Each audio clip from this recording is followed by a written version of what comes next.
Je vais vous poser une question. Si vous répondez bien, je vous laisse. Vous pouvez répéter la question? C'est une étrange question. Je suis.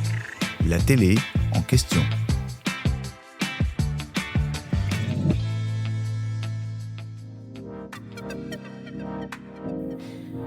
Depuis 2020, l'agence, le docu-réalité de TMC et Netflix, raconte le quotidien d'une famille d'agents dans l'immobilier de luxe.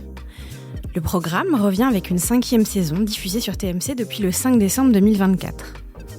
Avec des audiences au beau fixe, la saison 4 avait rassemblé 700 000 téléspectateurs en moyenne, replay inclus.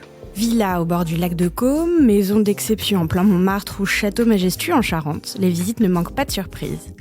Et les célébrités qui participent au programme ne sont pas étrangères à son succès.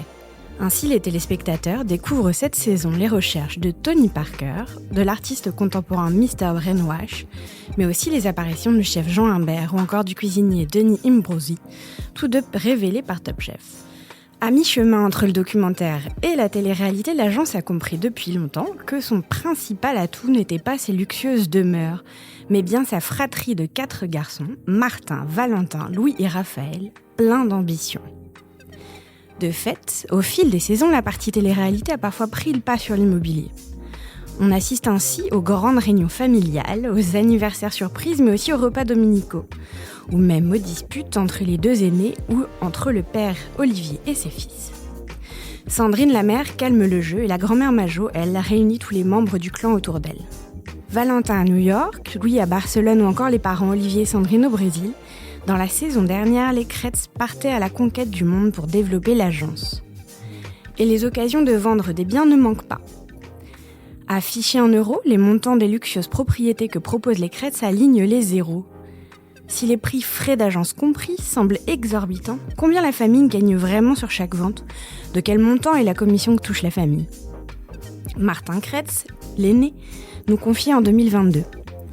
Par rapport au montant des transactions, nous sommes tout petits. Nous l'indiquons sur nos fiches de vente, nous touchons 3% sur le montant global d'une transaction. Une partie va pour l'agent qui a vendu le bien et une partie va dans l'agence. Ensuite, entre nous, nous partageons tout. Plus récemment, en 2023, Martin, toujours lui, confiait aux Échos. Notre commission est un pourcentage sur le prix de vente. Elle est de l'ordre de 4% en général. Pour donner une grande fourchette, cela va de 2,5-3% à 7%, voire 10% à Monaco. Aujourd'hui, en décembre 2024, le site internet de la famille Kretz indique pratiquer des honoraires allant de 5% pour un bien situé à Paris et en Île-de-France et jusqu'à 7% pour des châteaux et manoirs. Sur un bien estimé à 10 millions d'euros, les Kretz empochent donc entre 500 000 et 700 000 euros pour la vente. Vous saurez maintenant pourquoi chaque coup de gong provoque chez les Kretz une telle joie. J'espère que cet épisode vous a plu. Si c'est le cas, abonnez-vous sur votre plateforme d'écoute préférée pour retrouver de nouveaux épisodes chaque semaine. Et si vous en voulez plus, découvrez aussi le ciné en question et les séries en question sur les plateformes d'écoute et téléloisirs.fr. À bientôt.